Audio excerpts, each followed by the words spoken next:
meth, crack, marijuana, illicit fentanyl pills, drugs, heroin users, fentanyl, cocaine, drug abuse. Threat facing our nation today is drugs.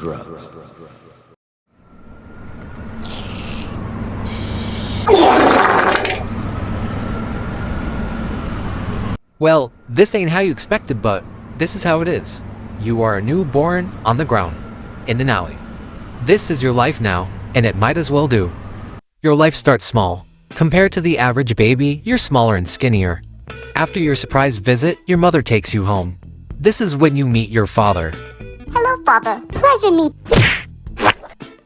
After settling in your new home, you become hungry and go through withdrawals. Luckily, your mother remembered to feed you. This is when you grow out of your baby stage. Out of 20,000 babies who were born crack-ridden, you had a chance to survive.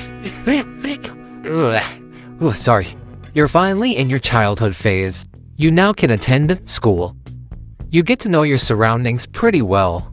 But when learning, you have trouble concentrating and often see yourself making mistakes and slow down behind your class more than others. You have a delayed cognitive development with behavioral and learning disabilities.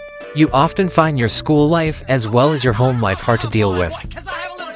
Later, you leave from your childhood phase to your teenager phase. As you become older, you become distant. You attend high school and experience a lot. Your learning disabilities get challenged, but you luckily surpass with a below average and get to stay with your class. You soon make friends with people who you can relate to, Napoleon Dynamite and Polio Joe. You all relate by having drug-ridden mothers. You find it harder to keep up with your studies in high school, finding it more harder to concentrate and understand and keep up. You and your friends surprisingly get to graduate through your efforts. Polio Joe died after an overdose. You age up from teenager to man. You go to drink at the club after not knowing how to deal with your depression.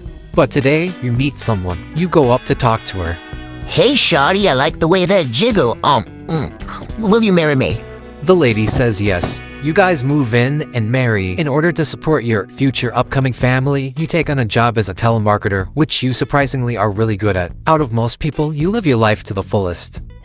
Even with your learning disabilities and where you came from, you wouldn't let that control or become who you were, or what you would become to be later. You grew up to live and learn from your mistakes, knowing that most people could live miserable but you don't have to, so you change your own life to make it the way you want.